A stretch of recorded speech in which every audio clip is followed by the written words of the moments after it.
My dear students, welcome back to our channel. तो आज हम करने वाले हैं क्लास 8 साइंस का chapter number 2 microorganisms friend and फो।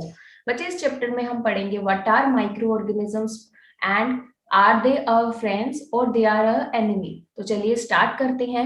सबसे पहले वर्ड का मतलब समझ लेते हैं। माइक्रो ऑर्गेनिजम्स, माइक्रो का मतलब होता है छोटा एंड ऑर्गेनिजम्स का मतलब होता है लिविंग बीइंग। तो इस चैप्टर में हम पढ़ेंगे ऐसे लिविंग बीइंग्स के बारे में जो बहुत छोटे हैं। They are so small that they are not visible to normal eyes. उन्हें देखने के लिए हमें किसी चीज की जरूरत पड़ती है। अब वो चीज क्या है? We need माइक्रोस्कोप और magnifying glass to see micro organisms. ठीक है, तो चलिए स्टार्ट करते हैं। Micro organisms are too small and are not visible to unaided eyes. Unaided eyes का मतलब है normal eyes. They are found in air, soil, water and in the bodies of plants and animals. बच्चे, micro organisms की बात करूं तो उसमें आते हैं bacteria, fungi, protozoa, algae and viruses. आपको पता है वो कहाँ कहाँ मिलते हैं? They are found everywhere. अगर मैं बात करूं एयर की, सॉइल की, वाटर की, वो हर जगह मिलते हैं। And even in the bodies of plants and animals. क्या आपको पता है कि ह्यूमन बींग्स की बॉडी में भी there is a kind of bacteria called E coli. वो क्या करता है? It helps in synthesis of vitamin K, so they can be found even inside the bodies of living beings. अब माइक्रो ऑर्गेनिजम्स क्या करते हैं? Micro organisms they play an important role in our lives. अगर मैं बात करूं micro organisms की, they can be useful as well as harmful.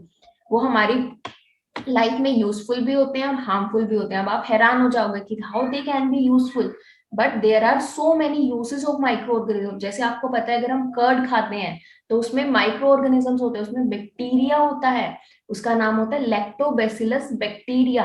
Similarly अगर मैं बात करूं बेकरी प्रोडक्ट्स की, तो उसमें भी माइक्रो ऑर्गेनिज्म डाला जाता है, दैट इज फंगी, यीस्ट। ठीक है, इसी तरह अगर मैं बात करूं उनकी हार्मफुल नेचर की, तो आपको पता है कि लास्ट 2 years से हम लोग कितने इन्फेक्ट हो गए हैं कोरोना वायरस से। तो they can be harmful as well, क्योंकि कितनी सारी डिसीजेस ऐसी हैं जो बैक्टीरिया और वायरसेस और फंगी से होती है।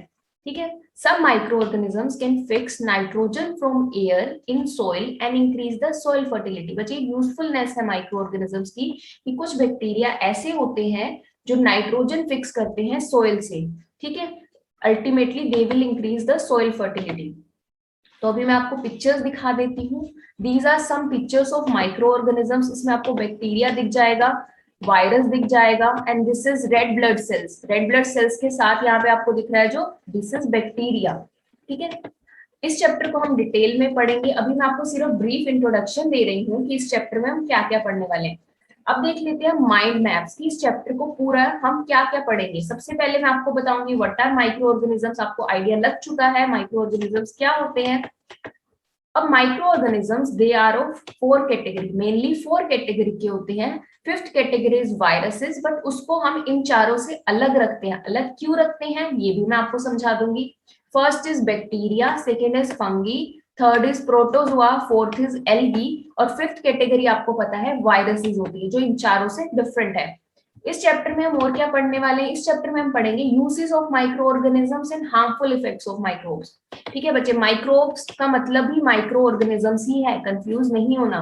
ठीक है, uses of micro organisms means they are used in preparation of curd, bread, cake. बच्चे, मैंने आपको बताया जो कर्ड होता है उसमें भी एक बैक्टीरिया होता है, दैट इज लैक्टोबैसिलस बैक्टीरिया। वो क्या करता है? वो मिल्क को कर्ड में कन्वर्ट करता है। और अगर मैं बात करूं प्रेपरेशन ऑफ ब्रेड, केक और जितने भी बेकरी प्रोडक्ट्स या फिर अल्कोहल, वाइन, एसिटिक एसिड, बच्चे सब यीस्ट से बनते हैं। Yeast is a micro organism, वो एक फंगी की कैटेगरी है। ठीक है, उसके बाद मैं बात करूं दे can be used in preparation of medicine and vaccine. आपको पता है कोरोना वायरस की भी वैक्सीन बनी है। वो क्या कर रहा है? हमने एक वीक स्ट्रेन ऑफ वायरस लिया है, उससे हमने उसकी वैक्सीन बनाई है। And second is they help in cleaning up of the environment. आपको पता है कितने सारे micro organisms present in the soil, they act as decomposers. ठीक है, तो वो डीकम्पोजर्स की तरह काम करते हैं और हमारे एनवायरनमेंट को क्लीन करते हैं। उसके बाद आता है इंक्रीजिंग सोइल फर्टिलिटी। इसको हम डिटेल में पढ़ेंगे नाइट्रोजन साइकिल में कि how micro organism they help in increasing the soil fertility. उसके बाद हम थोड़ा सा आइडिया ले लेते हैं harmful effects of micro organism. Harmful effects of micro organism में आपको पता है micro organism they cause many diseases. कितनी सारी ऐसे डिसीजेस हैं जो माइक्रो ऑर्गेनिज्म से होते हैं, चाहे वो बैक्टीरिया हो जाए, फंगी हो जाए, या फिर वायरस हो जाए, कितने सारे डिसीजेस ऐसी हैं जो ह्यूमन बीइंग्स, प्लांट्स और एनिमल्स को माइक्रो ऑर्गेनिज्म से होती है, so they can be harmful as well. उसके बाद आता है हमारा spoil food and cause food poisoning. आप सबको पता है बच्चों, हमारे घरों में फंगी लग जाते हैं खाने को, अगर खाना थोड़ा टाइम तक ऐसे ही पड़ा रहे बाहर, तो दे helps in spoil, it causes spoiling of the food and it also causes food poisoning. अगर हमने गलती से उस स्पॉइल्ड फूड को खा लिया तो हमें क्या हो सकता है, हमें फूड पॉइजनिंग हो सकती है। तो चलिए थोड़ा सा आगे बढ़ते हैं। देखिए इस चैप्टर में आप जो जो पढ़ोगे ना, उसका ब्रीफ इंट्रोडक्शन मैं आपको इस वीडियो में देने वाली हूँ, तो इस वीडियो को ध्यान से समझना। उसके बाद नेक्स्ट वीडियो से हम स्टार्ट करेंगे इस चैप्टर को डिटेल में पढ़ना, ठीक है। अच्छा, इसके बाद आते हैं हमारा diseases caused by micro organism. Diseases caused by micro organism में बच्चे कुछ नेम्स ऑफ डिसीजेस हैं, आपको नेम भी अच्छे से पता होने चाहिए, ये आपके एनसीईआरटी वाले नेम्स हैं। साथ में आपको ये भी पता होना चाहिए कि ये डिसीज किससे हो रही है, क्या हमें बैक्टीरिया से हो रही है, फंगी से हो रही है, वायरस से हो रही है, ठीक है। तो सबसे पहले प्लांट्स की एक बार समझ लेते हैं। प्लांट्स में बच्चे जो सिट्रस फ्रूट्स होते हैं, जैसे कि ऑरेंजेस हो गए, हमारे लेमन्स हो गए, उनमें होता है सिट्रस कैंकर, और ये डिसीज किससे होती है, डिसीज बैक्टीरिया से होती है। उसके बाद आता है हमारा रस्ट ऑफ व्हीट। ये डिसीज किससे होती है, ये फंगी से होती है, व्हीट में होती है ये disease and it is caused by fungi. उसके बाद मैं बात करूंगी येलो वेन मोसेको भिंडी। बच्चे ये भिंडी जो आप खाते हो ना, उसमें डिसीज हो जाती है, वायरस कोज करता है इसे। इसके बाद मैं बात करूंगी एनिमल्स की। तो एनिमल्स में क्या होता है, एनिमल्स में anthrax. Anthrax is a disease caused by bacteria.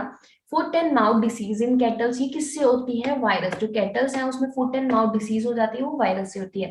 तो ये कुछ डिसीजेस हमने पढ़ ली प्लांट्स और एनिमल्स की। अब ह्यूमन बींग्स पे आ जाते हैं। ह्यूमन बींग्स में भी कुछ डिसीजेस हैं, जैसे कि कोलेरा, टाइफॉइड, ट्यूबरक्लोसिस, जो बैक्टीरिया से होती है। उसके बाद मलेरिया की बात करूं तो मलेरिया होता है प्रोटोजोआ से। अब आप कंफ्यूज मत हुएगा कि मलेरिया जो है वो तो हमने पढ़ा था कि वो तो मॉस्किटो कॉज करता है।